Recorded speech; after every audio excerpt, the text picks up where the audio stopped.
কি বন্ধুরা, ভালো তো?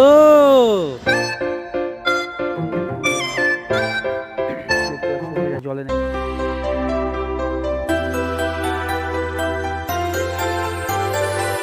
হ্যালো বন্ধুরা, গুড মর্নিং। আমি এই মুহূর্তে চলে এসেছি বেথুয়া স্টেশন। তো দেখতেই পাচ্ছ, আমি এখন বেথুয়া ট্রেন থেকে নেমে পড়েছি। এবার আমি প্ল্যাটফর্মের বাইরে গিয়ে টোটো করে চলে যাব। বেথুয়া স্টেশন দিয়ে বাইরে বেরিয়ে টোটো ধরবো। টোটো ধরে এখান থেকে 10 টাকা টোটো ভাড়া বেথুয়া ফরেস্টে। তো চলো, এখান থেকে আমি টোটো ধরে যাচ্ছি। আর আমার পেছনে দেখতে পাচ্ছি বেথুয়া স্টেশন।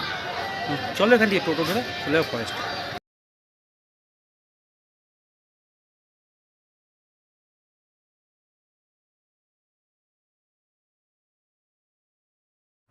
তো দেখতে পাচ্ছ, বেতুয়া জওয়ারি অভয়ারণ্যের এখানে টিকিট কাউন্টার। বেতুয়া জওয়ারি, পশ্চিমবঙ্গ সরকার, নদিয়া মুর্শিদাবাদ বন বিভাগ। তো চলো, আমি এখন টিকিট কেটে নিই। একটা টিকিট দেবেন? 100 টাকা দেবেন। তো বন্ধুরা, আমি এখন টিকিট কেটে নিলাম 100 টাকা। একদম গেটের সামনেই রয়েছে পার্কিংয়ের এরিয়া। দেখতেই পাচ্ছ, এখানে 2 হুইলার 4 হুইলার সব পার্কিং করা যায়। 2 হুইলার 20 টাকা আর 4 হুইলার 30 টাকা। তো চলো, এবার আমি আস্তে আস্তে প্রবেশ করি। Ticket.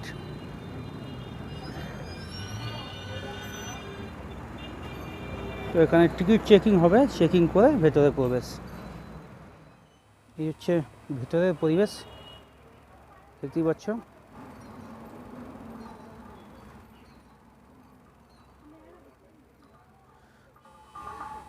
I love Bethuadahari forest. Selfie zone আছে এখানে একটা, এখানে সবাই সেলফি তুলতে পারবে। আর এখানে রয়েছে একটা রুট ম্যাপ।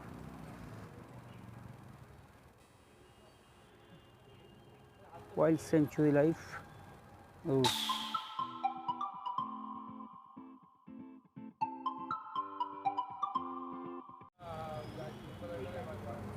তো বন্ধুরা, দেখতে পাচ্ছ এখানে রয়েছে ময়ূরী কটেজ, যেটিতে যে সমস্ত দর্শনার্থীরা এই শীতকালে ঘুরতে আসবে, পিকনিক করতে আসবে, তারা এখানে অবশ্যই কটেজ বুক করে এখানে থাকতে পারবে।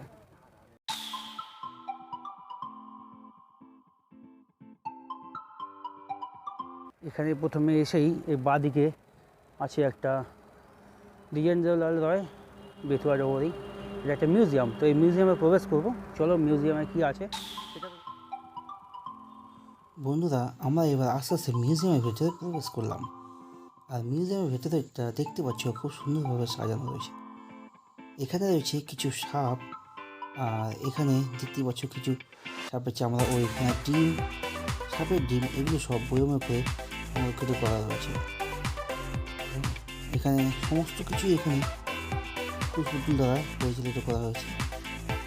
এখানে বোঝানো হয়েছে সাপ কেউ মারবে না, কারণ এখানে সাপ রেস্কিউ করতে বলা হয়েছে। সমস্ত কিছু এখানে প্রাচীনকালের ঐতিহ্য কৃষ্ণনগর নদীয়ার। কৃষ্ণনগর রাজবাড়িটা কত সুন্দর লাগছে।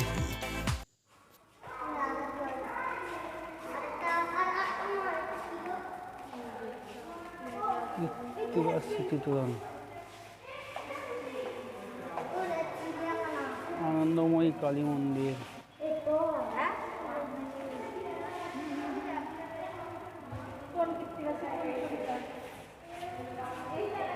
এখানেও একটা গেট আছে।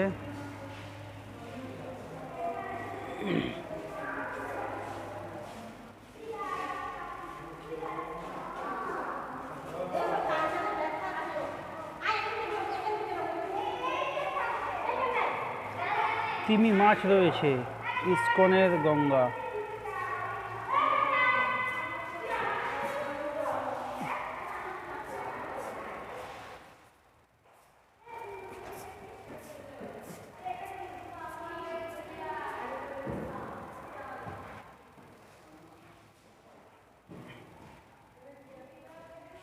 চাষবাসের সবুজ জমি। ব্যস্ত জীবনের মাঝখানে একটু সত্যের নিঃশ্বাস ফেলতে ফ্যামিলিকে নিয়ে চলে আসুন বেথুয়া অভয়ারণ্য, এক টুকরো মিনি চিড়িয়াখানা, যেখানে রয়েছে অসংখ্য হরিণের দেখা, রয়েছে কিছু কুমির, রয়েছে আরও অন্যান্য কিছু জীবজন্তু প্রাণী, যেগুলো দেখে আপনার বাচ্চা ও ফ্যামিলি মেম্বার আনন্দ করতে পারবে ও অনেক কিছু দেখতে পারবে, শিখতে পারবে। অবশ্যই অল্প খরচে পলাশির যুদ্ধে রণক্ষেত্র সময়ের বিনিময়ে দেখতেই চলে পাচ্ছ, আসুন নৃশংস বেথুয়া হত্যালীলা। এই মিনি চিড়িয়াখানায়।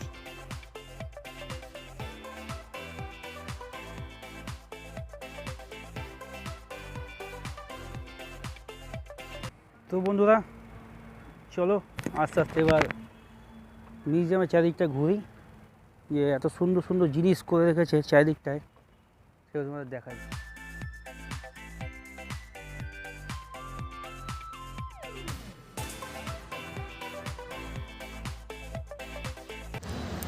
কি বন্ধুরা, ভালো তো?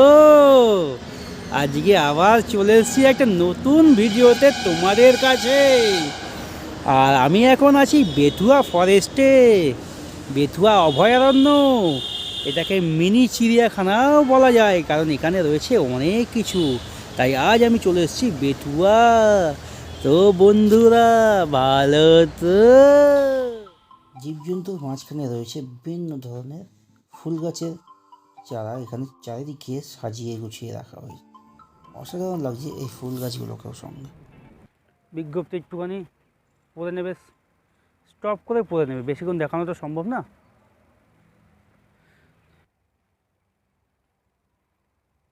এই সমস্ত ঘরগুলো দেখতে পাচ্ছ, যারা ফরেস্ট ডিপার্টমেন্টে চাকরি করে তারা এসব জায়গায় থাকবে। আর এখানে লেখা আছে হরিণকে স্পর্শ বা বিরক্ত করবেন না, কোনো রকম খাবার দেবেন না। এখানে মেন গেট দিয়ে ঢুকে সোজা এসে প্রথমে আমাকে বাঁদিকে যেতে হবে, বাঁদিকে রাস্তা দিয়ে ঘুরে আস্তে আস্তে ডান দিক দিয়ে ঘুরে ফিরে চলে আসবে। বেশ অনেকটা হাঁটতে হাঁটতে এখানে দেখি একটা খাওয়ারের মতো জায়গা করে আছে, জায়গা করে রেখেছে, যেই জায়গাটায় শুধু এখানে একটা না, এরকম বেশ কিছু দেখতে পাচ্ছ। ওয়াচ টাওয়ারটায় তো বন্ধু এখানে আর কিছু থাক না থাক, অনেক কাঠ বিড়াল আছে দেখতে পাচ্ছ। এগুলো কি জানি না, এগুলো কাঠের টুকরোর মতো, প্লাস কিছু গাছপালার কিছু আছে। এগুলো খাওয়ার, এগুলো হচ্ছে হরিণের খাওয়ার। এরকম একটা না, এখানে এরকম বেশ কয়েকটি রয়েছে খাওয়ার।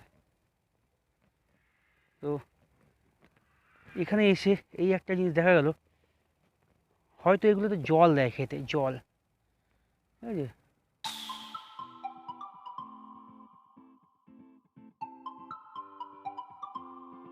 তো বন্ধুরা এই বেথুয়া ফরেস্টে কিভাবে আসতে হবে সেটা একবার জেনে নাও। যে সমস্ত বন্ধুরা শিয়ালদা, রানাঘাট, কৃষ্ণনগর, বনগাঁ, গেদে যে কোনো জায়গা থেকে আসো, বেথুয়া ফরেস্টে আসতে গেলে বেথুয়া স্টেশন সবথেকে বেস্ট। বেথুয়া স্টেশনে নামবে, নেমে 10 টাকা টোটো ভাড়া এক একজনের। স্টেশন থেকে বেরিয়ে 3 থেকে 3.5 কিলোমিটার রাস্তা, 10 টাকা করে টোটো ভাড়া। টোটো দিয়ে চলে আসবে বেথুয়া ফরেস্টের ফ্রন্টে। ফরেস্টের মধ্যে রয়েছে এরকম উচ্চতা বিশিষ্ট সেগুন গাছ ও বহু অন্যান্য গাছপালাও রয়েছে। আর হাঁটতে হাঁটতে নজরে চলে আসলো এখানে আবার রয়েছে খাওয়ার জায়গা দেওয়া। তো বন্ধুরা এখানে তো আমি অনেকক্ষণ ধরে হাঁটলাম, কিন্তু এখনও পর্যন্ত আমার চোখে কিন্তু একটাও বন্য প্রাণী পড়লো না।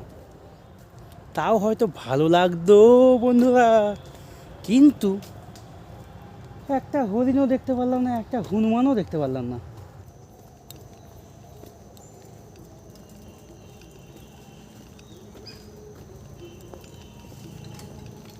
হরিণ কি আছে এখানে দেখা যায়? হরিণ এখানে দেখা যায়? এই সব ছাড়া আছে তাই তো? যখন দেখতে পাবেন একসঙ্গে অনেক, ও না, সব জঙ্গলের ভেতরে ভেতরে আছে। হাঁটতে দেখা যাচ্ছে একসঙ্গে একটা গ্রুপে 8-10টা 12 থাকে। আর কি আছে এখানে? সামনে আছে ওই মেছো কুমির আর কচ্ছপ। আচ্ছা, আর ওইখানে যে কটেজ দেখলাম, কটেজের লোকগুলো কি যারা এখানে কাজ করে তাদের ফ্যামিলি নাকি তাহলে? কিছু আছে কোয়ার্টার, ওগুলো যারা স্টাফ তাদের স্টাফ কোয়ার্টার। আচ্ছা, আর কটেজটাই তো অনলাইনে বুকিং হয়। অনলাইনে কোন সাইট থেকে? এটা এখন বন্ধ আছে, মানে কটেজটা কাজ চলবে তো। আচ্ছা আচ্ছা, এমনি এখানে কাউন্টার থেকে বুকিং করা যায়? না, অনলাইনে সেটা হচ্ছে www.wbsfda। www.wbsfda। হ্যাঁ, এখান থেকে ক্লিক করলে আপনি ভেতরে কটেজ পেয়ে যাবেন। আচ্ছা আচ্ছা তবে আপাতত বন্ধ আছে, মানে এটা কাজ চলবে। আচ্ছা আচ্ছা, আর এই ফরেস্টটা খোলার আর বন্ধের টাইম? সকাল 10টা হুম আর বিকেল 3টেতে লাস্ট টিকিট দেওয়া হয়, হুম, এবং 3:30টার মধ্যে বেরিয়ে যেতে হবে। মানে 3:30টার মধ্যে বন্ধ হয়ে যায় এটা? আচ্ছা আচ্ছা, আর প্রতি বুধবার ফরেস্ট বন্ধ থাকে। প্রতি বুধবার বন্ধ থাকে? আচ্ছা, ঠিক আছে, ধন্যবাদ। তো বন্ধুরা, এর আগে হয়তো তোমরা অনেক ভিডিও দেখেছো ইউটিউবে, কিন্তু এই যে একটা বিশেষ গুরুত্বপূর্ণ বিষয় যে এটা সকাল 10টায় খুলে বিকেল 3:30টায় বন্ধ হয়ে যায়, কিন্তু এখানে একটা কিন্তু আছে।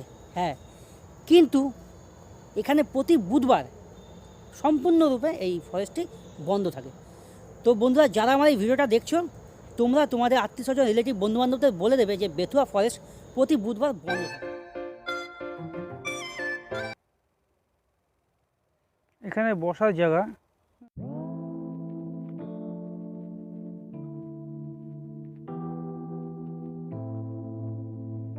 জায়গায় জায়গায় বিশেষভাবে সতর্কীকরণ করা হয়েছে।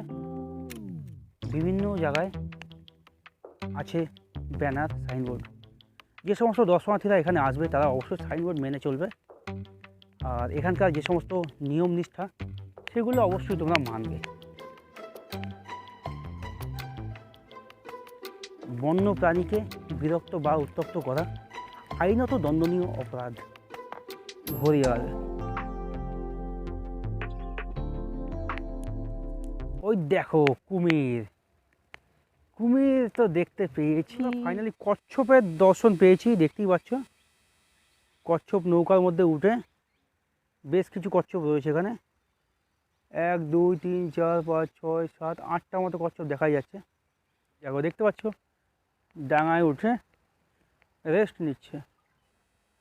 তো বন্ধুরা, দেখতে পাচ্ছ এখানে কুমির একটা ডাঙায় উঠে রেস্ট নিচ্ছে। ফাইনালি এই বেথুয়া অভয়ারণ্যে কুমির আর কচ্ছপ এই দুটি প্রাণীর দেখা পেলাম, কিন্তু দুঃখ থেকে গেল যে তোমাদের আমি হরিণ দেখাতে পারলাম না। তো বন্ধুরা, দেখতে পাচ্ছ ক্রোকোডাইল, কুমির। কুমির এখন জলের দিকে নামছে, দেখতেই পাচ্ছ। মেছো কুমির, ওজন প্রায় 150 থেকে 250 কেজি ওজন এক একটা কুমিরের। ঠিক আছে, আর আয়ুকাল 40 থেকে 60 বছর। এখন জলের ওখানে ঘুমাচ্ছে।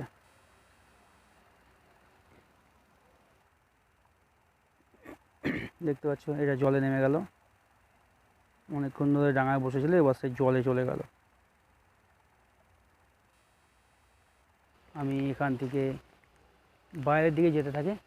এই ভেতরেই হয়তো কোথাও বসে আছে একদল হরিণ।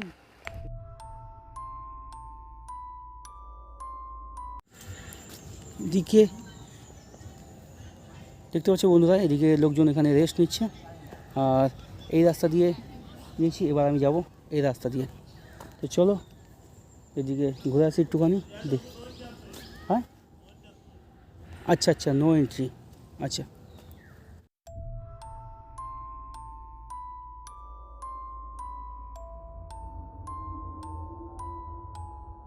তবে এখানে অনেক ময়ূর ফুল আছে, ওগুলোও দেখতে হবে। তো চলো, বলছি ওই ওয়াচ টাওয়ারে ওঠা যাবে? আচ্ছা আচ্ছা, তেমন। আচ্ছা, তো বন্ধুরা, ওয়াচ টাওয়ারটা খারাপ আছে, ওঠা যাবে না। এখানে পক্ষী নিবাস। তো চলো।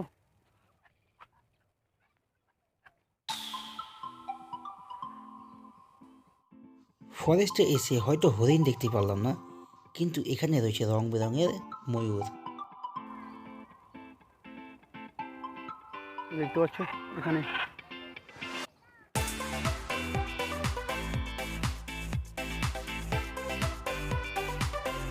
নীল গাই। তো দেখতে পাচ্ছ মানে এটা কি?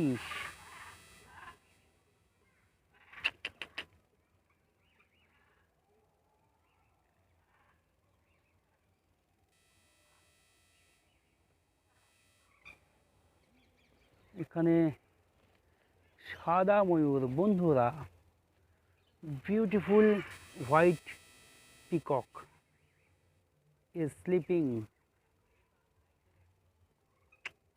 Blue.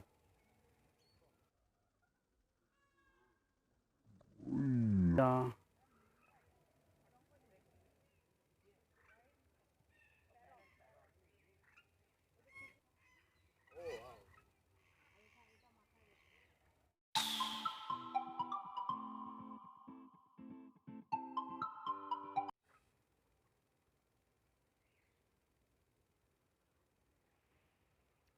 তো বন্ধুরা দেখতে পাচ্ছ এখানে ব্লু কালারের পিকক আছে, হোয়াইট কালারের আছে, গ্রে কালার আছে, ব্ল্যাক কালারের আছে, বিভিন্ন কালারের এখানে ময়ূর রয়েছে।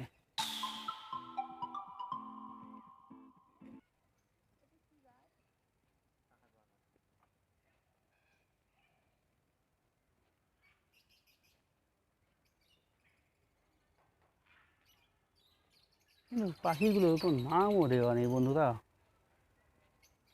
পাখি তো বহু ভ্যারাইটি আছে এখানে, বেশ কিছু কালারের এখানে ময়ূর আছে, যেমন কালো কালারের আছে, ব্লু কালারের আছে, গ্রে কালার আছে, হোয়াইট কালারের আছে, বিভিন্ন ধরনের পাখি আছে। পাখি বেশ অনেক ধরনের আছে, ময়ূরও বেশ আছে, কিন্তু এখানে হরিণ ছিল দেখতে পারলাম না। আর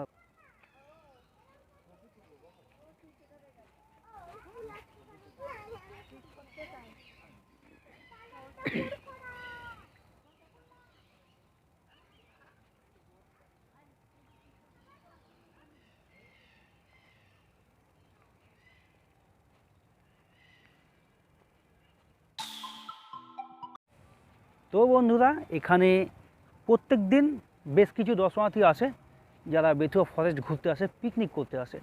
পিকনিকের স্পট ভাড়া কেমন কি সেটা এখন গিয়ে জিজ্ঞাসা করব কাউন্টারে। তো চলো ওখানে গিয়ে কথা বলছি। আর বন্ধুরা এখানে যে আমি দেখলাম বেশ কিছু কাপেল আছে, তাদের মনের মানুষকে নিয়ে কিছু আলোচনা করার জন্য বা কিছুটা সময় কাটানোর জন্য, এক কথায় যাকে বলে, এই পার্কে আসে তারা। টয়লেটের ব্যবস্থা আছে, লেডিস এবং জেন্টস দুজনেরই টয়লেটের ব্যবস্থা আছে। আচ্ছা দাদা, এইখানে পিকনিক স্পটও তো আছে, পিকনিক করা যায়? স্পট মানে বাইরে পিডব্লিউডি জায়গা। আচ্ছা আচ্ছা, ওগুলো এমনি কোনো পয়সা তো লাগে না? ওখানে একটা মহিলা আছে, পরিষ্কার করে ওর হাতে দিতে নেয়। আচ্ছা আচ্ছা আচ্ছা আচ্ছা, মানে সবাই যে বলে যে বেতুয়া ফরেস্টে পিকনিক করতে যাচ্ছে, এটা মানে ফরেস্টে না, না না, ওটা আউটসাইডে। আচ্ছা আচ্ছা, ঠিক আছে, থ্যাংক ইউ। তো বন্ধুরা চলো আজকের মতো ভিডিওটা আমি এখানেই শেষ করছি। যদি ভালো লাগে তো অবশ্যই চ্যানেলটা সাবস্ক্রাইব করে পাশে থাকবে, আর বেল আইকনটি প্রেস করে অল করে দেবে, যাতে সমস্ত ভিডিও নোটিফিকেশান সবার আগে তোমাদের কাছে যায়। আর বন্ধুরা সবাই ভালো থাকবে, সুস্থ থাকবে, সাবধানে থাকবে। গুড নাইট বন্ধুরা, বাই।